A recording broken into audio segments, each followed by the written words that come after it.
European യൂണിയനോടാണ്, നിങ്ങൾ ഈ ചക്രവ്യൂഹത്തിൽ വന്നു പെടേണ്ട, നിങ്ങൾ ഞങ്ങളുടെ ലക്ഷ്യമല്ല, ഞങ്ങളെ ഉപദ്രവിക്കാനായി നിങ്ങൾ രംഗത്തിറങ്ങി ഞങ്ങളുടെ ശത്രുവാകരുത്. യമൻ പിന്തുണയുള്ള ഹൂത്തി ഗ്രൂപ്പിൻ്റെ കമാൻഡർ യൂറോപ്യൻ യൂണിയനോട് കഴിഞ്ഞ ദിവസം പറഞ്ഞ വാക്കുകളാണ് ഞാൻ ഉദ്ധരിച്ചത്.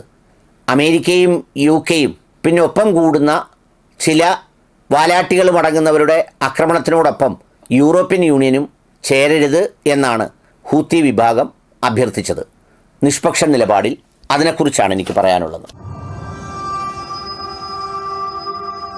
ഫലസ്തീനിൽ നടക്കുന്ന വംശഹത്യയ്ക്ക് അറുതി വരുത്താതെ ചെങ്കടലിൽ ഹൂത്തികൾ നടത്തുന്ന പ്രത്യാക്രമണത്തിന് പ്രതിരോധം തീർക്കാനും ആക്രമണം നടത്താനുമാണ് അമേരിക്കയും UK-യും അടങ്ങുന്ന ലോകത്തിലെ എല്ലാ കാലത്തെയും സമാധാന സേന എന്ന് പേരിട്ട് വിളിക്കുന്ന ഭീകര സംഘം ശ്രമിച്ചുകൊണ്ടിരിക്കുന്നത്.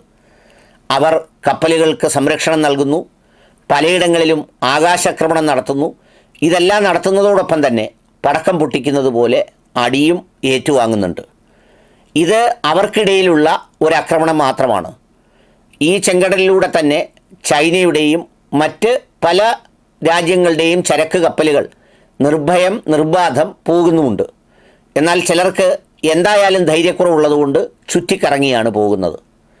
ഈ ഒരു പ്രശ്നത്തിൽ യൂറോപ്യൻ യൂണിയൻ അവരുടെ മിസൈലുകളും പ്രതിരോധ സംവിധാനവും ചെങ്കടലിൽ പ്രതിരോധം തീർക്കുമെന്നൊക്കെയുള്ള അമേരിക്കയുടെ പ്രതിരോധകാര്യ മന്ത്രാലയത്തിൻ്റെ വാർത്താക്കുറിപ്പുകളുടെ അടിസ്ഥാനത്തിലാണ് കഴിഞ്ഞ ദിവസം മുഹമ്മദ് അലി അൽ ഹൂത്തി എന്ന് പറയുന്ന ഈ ഹൂത്തികളുടെ നേതാവ് ഈ പ്രസ്താവന ഇറക്കിയത്. അദ്ദേഹം യൂറോപ്യൻ യൂണിയനോട് പറഞ്ഞത്, നിങ്ങൾ ഈ കാര്യത്തിൽ ഇടപെടരുത്, നിങ്ങളുമായി ഈ വിഷയത്തിന് യാതൊരു ബന്ധവുമില്ല, നിങ്ങൾ ഞങ്ങളുടെ വേട്ടക്കാരല്ല, ഞങ്ങൾക്ക് നിങ്ങൾ ഒരിരയുമല്ല, അതുകൊണ്ട് തന്നെ നിങ്ങൾ ഈ വിഷയത്തിലേക്ക് കടന്നു വന്ന് ഈ ചെങ്കടലിലെ വിഷയത്തിൽ കക്ഷി ചേർന്നാൽ നിങ്ങളെയും ആക്രമിക്കുകയും പ്രത്യാക്രമണം നടത്തുകയും ചെയ്യേണ്ടി വരുന്നൊരു സ്ഥിതിവിശേഷം വരും. അതുകൊണ്ട് അത്തരം സാഹചര്യങ്ങളിലേക്ക് എത്തിപ്പെടരുത് എന്ന് യൂറോപ്യൻ യൂണിയനോട് ഇവരഭ്യർത്ഥിച്ചു. യൂറോപ്യൻ യൂണിയൻ എന്നൊക്കെ പറയുന്നത് നമ്മൾ ഒരു കാലത്ത് ഈ മൂന്നാം ലോക രാജ്യങ്ങളുടെ കൂട്ടായ്മ എന്നൊക്കെ പറയുന്ന ഒരവസ്ഥയിലാണ് ഇപ്പോൾ ഉള്ളത്. പഴയ കാലത്തിൻ്റെ ഭൂതകാല സ്മരണകളുടെ ചില ഓർമ്മകളല്ലാതെ കയ്യിൽ നയാ പൈസയില്ല എന്ന് പറയുന്നത് പോലെയുള്ള വട്ടം ചുറ്റുന്ന അവസ്ഥയിലാണ് പല രാജ്യങ്ങളും ഉള്ളത്.